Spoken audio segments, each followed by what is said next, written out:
Henry Brem. I'm the chief of neurosurgery at Johns Hopkins Hospital, one of the top-notch neurosurgery departments in the United States, and we both have a mission of carrying out neurosurgery at the highest level possible, helping as many patients with brain, spine, peripheral nerve problems, but also very equally dedicated to changing the field of neurosurgery and carrying out research and exploring what we can do with the brain and the spinal cord and how we can improve the outcomes that are made today for the diseases that we treat and better understand them.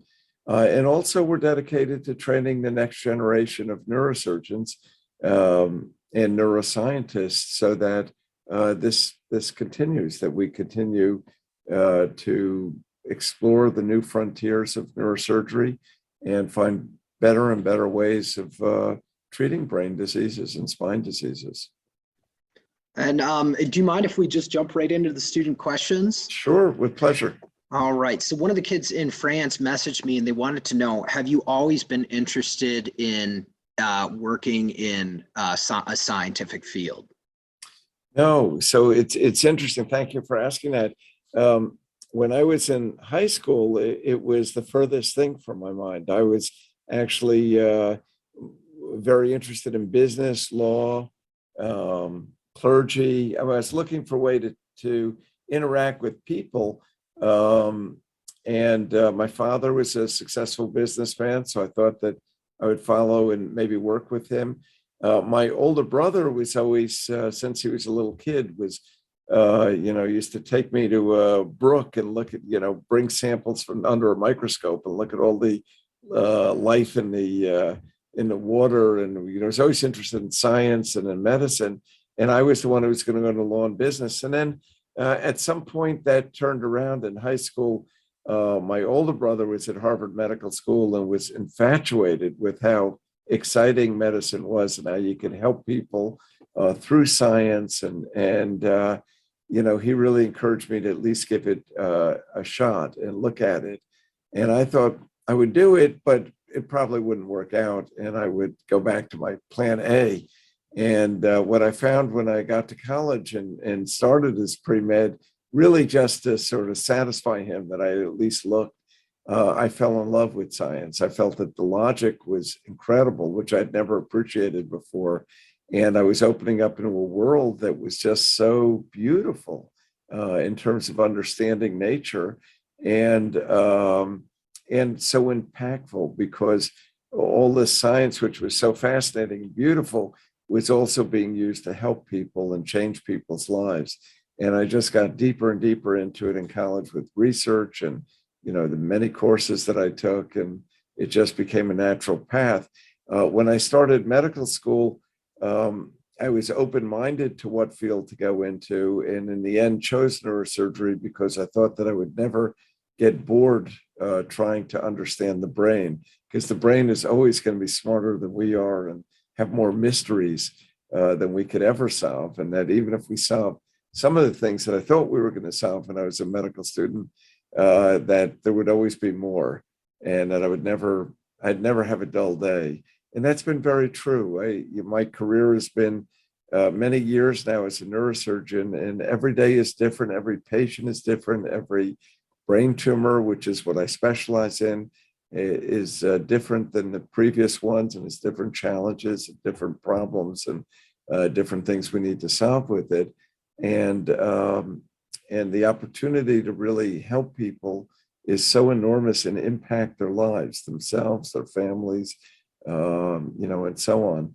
And then through science to change the way everybody deals with these problems. So it's been a very, very exciting career path. Absolutely. We have you answered actually a couple of questions from the chat in your answer right there. But one of the kids in Florida wanted to know, what advice would you have for them if they wanted to go into the medical field? Well, I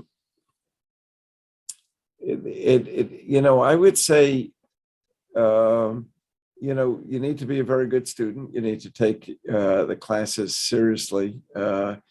because that is how you're judged and able to get in, to have the opportunity to be in medicine is by getting good grades and taking the requisite science courses. I would say it's very important to follow your passions. And, if you're interested in history or the arts, follow that and do the requisite scientific courses that you need to take to pursue a career in medicine, but also don't give up the other things that you're interested in and follow those passions as well. I think what medical schools look at is for people who really do excellent work, who take advantage of the opportunities that they have. And, you need to, there's certain baseline of mastery of science and math that you have to do. But I think it's also, what do you do with the time that you have? And, how do you pursue things that you're interested in? Because I think that predicts how somebody's going to do as a doctor. And they're not looking for, single-minded, narrow people. They are looking for people who bring humanity to medicine and bring other interests to medicine and diversity in the true sense of diversity of, coming from different backgrounds, different ideas and different disciplines, not just math and science, although math and science are quite important and quite interesting as well. Absolutely. And to kind of jump off that question, would you say that part of your success has been following your passion? Oh, no question. It's is once I went on a career pathway of wanting to go to medical school and become a physician. I started doing more and more things that firstly I thought would be helpful for that, like working in a laboratory, working in a hospital. But then I went wild with excitement that I was actually doing those things. And I was it was fun. It was interesting.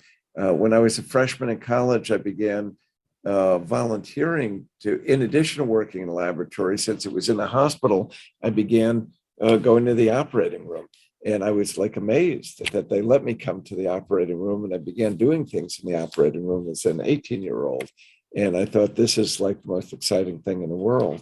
And so it was a matter of following passions and the research also. I think research is interesting because you say, well, what's research? Working in a lab? Well, that's, you pour test tubes. And the thing about it is research is you're seeing an aspect of nature that nobody in the world has ever seen before. You're the first human being to see the results of the experiment that you're doing. If you're actually doing research, if it's a new thing and you're testing a new idea. So, I think everybody is mesmerized by a beautiful sunset or a beautiful rainbow or a mountain range that looks beautiful. When we see nature, we're all in awe, and it's an interesting thing. Why does a sunset get people so excited? It's just beautiful. And there's an inherent beauty to, the grandeur of nature.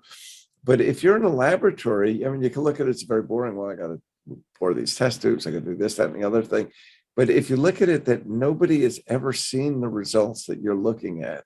Nobody's ever questioned nature in a way that shows what you're seeing.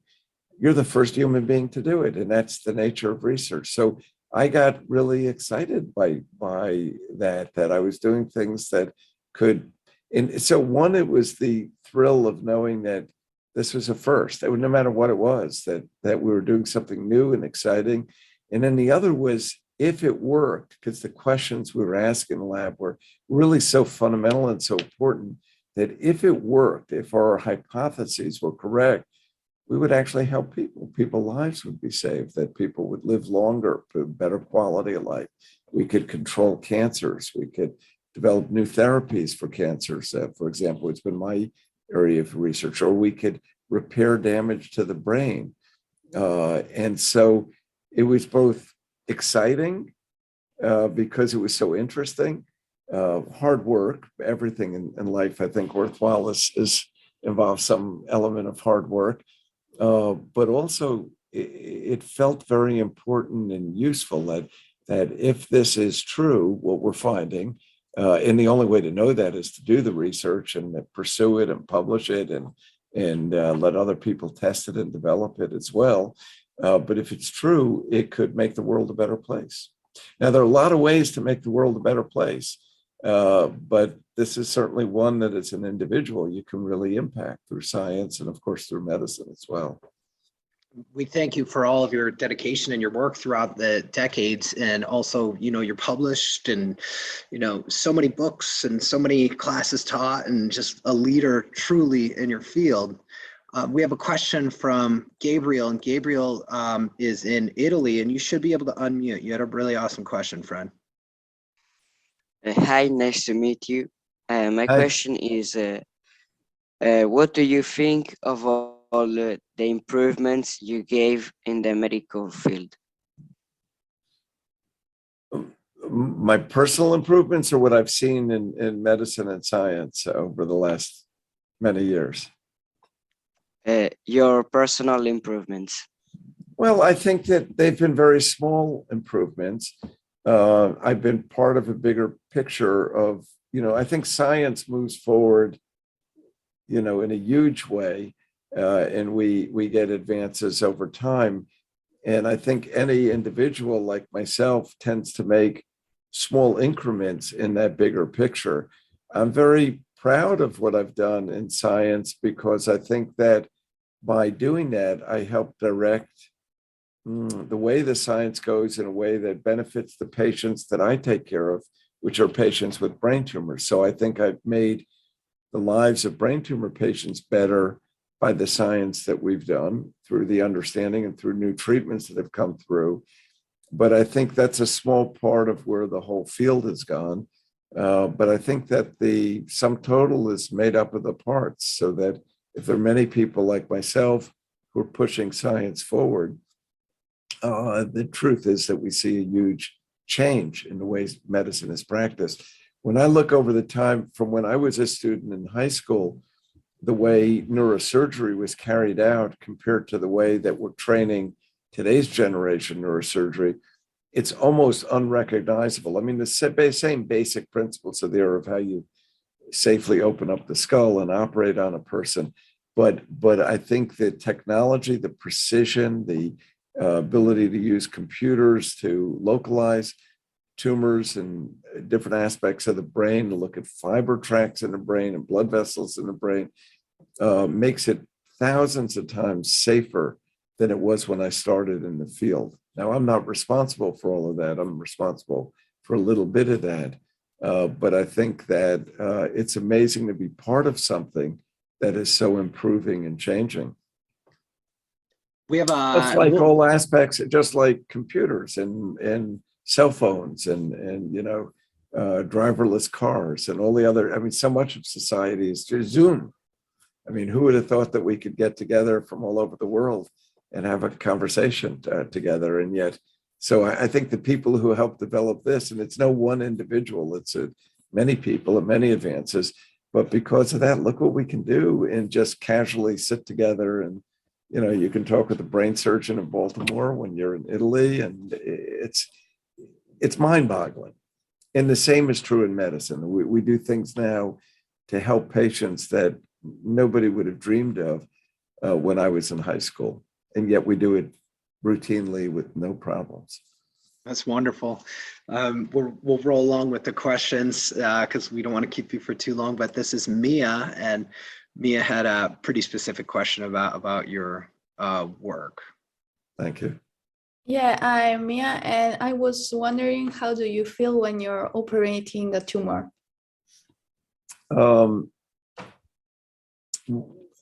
Be more specific. Ask more specific. Like we could do like I wanted to know.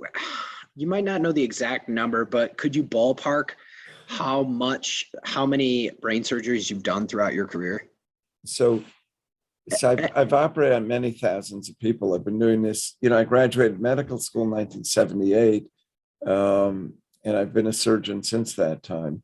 And do anywhere 100 to 300-400 operations a year during that 40+ year period. So it's many thousands of people. I think I approach every operation with a little bit of fear because I really do know what can go wrong, even in the simplest operation. with a little bit of excitement that I know I'm going to do something, I'm intending to do something very good for the patient. And a lot of concentration while I'm operating. It doesn't matter that I've done it thousands of times. While we're operating, this sort of world comes to a standstill. I mean, there are no phone calls or no interruptions. The focus is entirely on what we're doing. It's one of the things that I actually liked that attracted me to surgery, and still is very, very attractive, is it's nice to be able to do something that takes 100% of your effort and concentration. And, it's not something that you're doing 3 other things at once, but you really have to have total focus. I was originally interested in ophthalmology and eye surgery. And, eye surgery, when I was doing it experimentally in the laboratory, you're operating on the cornea, on the clear covering of the eye, and it's 0.3 of a millimeter thick. And when you take a scalpel and you're trying to insert something into the cornea, you have to make the incision 0.15 millimeters. If you go 0.3 millimeters, you break the cornea and, it doesn't work. And if you go less than that, you just scratch the cornea and it doesn't work. So you have to control your hands to the point that you're exactly halfway through the thickness of the cornea. The nice thing about ophthalmology is those operations last about 5 minutes. And so you have total concentration. I mean, every fiber in your body has to be focused on doing that, but it's over in 5 minutes. Neurosurgery, so that would have been a good choice for me because I have a short attention span and I would love to just do it for a few minutes at a time. Neurosurgery, we can have that kind of intensity going on for 5 hours or 6 hours of just realizing that everything we're doing has to be very precise. But during that time, it's sort of like almost like a refreshment, like a rebooting of your own brain, because you so lock out everything else out and concentrate on what you're doing. It's refreshing, and then when that's done, you move on back to your normal world. So to play off of that with Mia's question, is the feeling very tense? Is there a lot of pressure, or are you used to it to where it's kind of second nature for you? Well, it's both. It's a good question. We listen to music during the operating room. Some people listen to Bach. Some people listen to country music. I listen to 70s light. And it just sort of relaxes me and it's in the background. Most of what we do is, becomes pretty routine, like anything else, that we just do it and we're working and, we know what to expect and it goes well. There are times during surgery that things can get very intense, and in which case I'd shut off the music and I'd ask everybody to, stop all talking in the operating room. And we're just, again, in that super focus on trying to get out of trouble if we're having a problem. And fortunately, that's not common, but it happens enough so that it's not unusual either, that we have to sort of switch gears and go to sort of a higher level of total concentration. And we had a question from a student, Ramnik, and she wanted to know, when the surgery is done, is there a sense of satisfaction when you guys are all done and everything all goes well? So it's an interesting question. The answer, of course, is yes. And the beautiful thing about surgery is that you see the results of what you do right away, which is very satisfying. So you do a good job, and hopefully you always do a good job. You know whether it's a good job or not immediately, basically. I would say that in a lot of ways, the tensest period of time is from when we finish the operation until the patient wakes up. For me, is a very anxiety-producing time, because I know what I've done. Hopefully that everything's going to be perfect for the patient, but until the patient wakes up and is talking and moving arms and legs and acting normally, I don't know that. And then sometimes the result is not perfect, and the person has a weakness, or they have trouble speaking, or there's and then we have to emergently get a scan and see, do they have a blood clot? Is it just that they're slow coming out of anesthesia, or did something go wrong and do we need to go back in?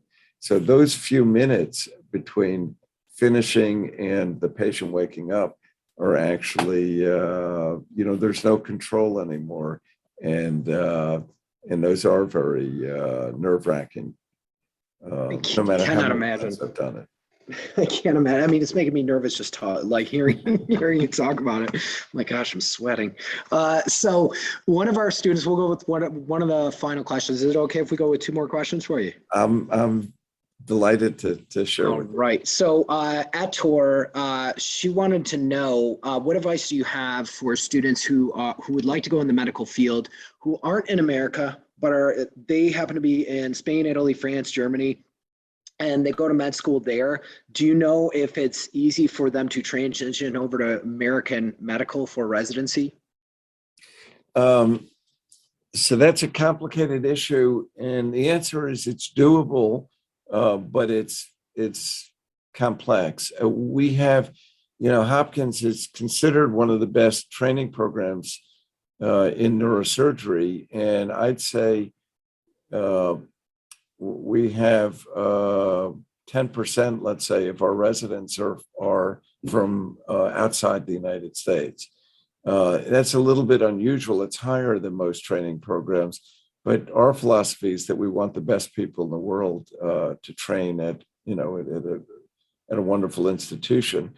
Frequently, those people have gone to medical school abroad, but have come and worked in our laboratories for 2-3 years, or they've done projects and worked with us to show that they understand and are successful in the American medical system, which is different than any other country.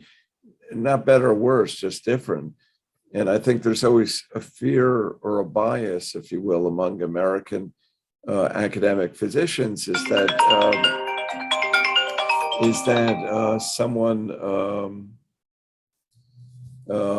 coming from a different system, even though they excel in a different system, would not do well in the American system. So you need to demonstrate that you'll do well in addition to what you've already done, that you can adapt to the American system. And I do think it would be very unusual to come from a foreign medical school and then just step into an American program.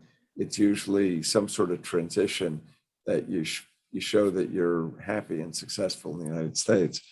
In order to, but I think that medicine really is a meritocracy. And I think if people are, smart and hardworking, and have the human skills, the interpersonal skills to be successful, that you rise to the top. And I think that not every field is a meritocracy, but medicine is. And so I think that we have many, many, many people from other countries who are, with us and are very successful. I'd also say that it's amazing the number of first generation or second generation people. I would say 80% of our department, which is amazing because it's not typical of America, but 80% of our department, parents were not born in the United States. Either our residents, our faculty themselves were not born in the United States, or that their parents came from other countries, that they're first generation. I think that for whatever reason that our field of neurosurgery, which is it's a high-end field and it's high intensity and it's hard work and it's many years to get into, I think it attracts people who are immigrants or children of immigrants because they're very motivated to succeed and very willing to work hard. Not that Americans aren't, but I think it does attract people who really want to work very hard and do well. So you guys heard it there first from Dr. Henry Brem. So I also I put a link out in the chat for you guys to check out Hopkins Medicine, their neurology and neurosurgery department. And before we let you go, is there any advice that you could give to these kids as they kind of go off into the world, whether they want to go into neurosurgery or they want to go into some other fields completely different? I think that it's very important to look beyond the few years that it takes to train in a field and look at what you do with the rest of your life. And I think that there are a lot of ways to make a living. There's a lot of ways to make money. that shouldn't be the motivating factor. The motivating factor should be, are you going to be happy and fulfilled doing what you're doing 10 years later, 20 years later? Is what you're doing going to make you feel happy to wake up in the morning and go to work and do what you need to do? Now, for me, neurosurgery is very intense, and I like intensity. It's also very satisfying that I know if I do a good job, I really help people and change their lives in a very positive way. There are many ways to do that in society. There are also many jobs that don't do that. And, that it's just doing work or, I don't know, I don't want to put down any other field and stuff, but you work for a big corporation and you're a small widget in it, you can feel very insignificant. Whereas I don't think a doctor ever feels that way, or a teacher ever feels that way. I think there are many fields that you're really touching people and helping them and improving their lives. And there's a wonderful, rewarding satisfaction from that. Medicine requires a lot of dedication, a lot of years of preparation because it's highly skilled. But I think that the rewards are enormous too. I feel that, I have a skill set that has taken me a long time to acquire through a lot of hard work, but it really helps people, and very few people have it. So it makes that we're needed and we really do something valuable to other people that, helps them get through what for most people is the hardest time in their lives. So doing that is, is a purpose. It gives you, reason that you want to work hard and you want to help people. I will say, the last thing on that too is that doesn't mean you do that to the exclusion of other things. I love to read. I read probably a book every week. It's a passion. It's not, nobody forces me to do it.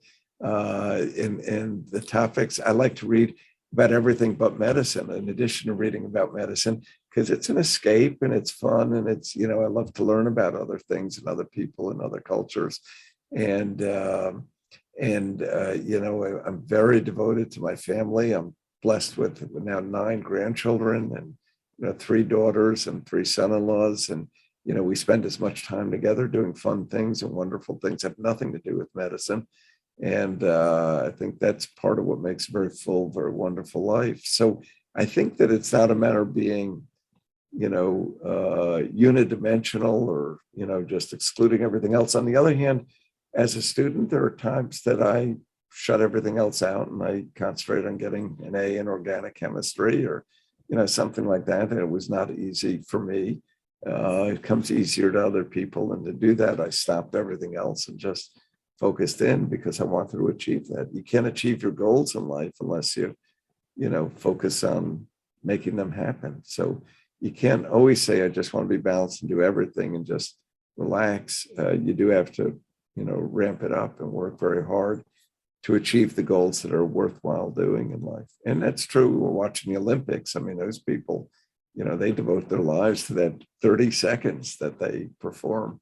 And they achieve great things. So it's a matter of choosing what your goals are and then achieving them.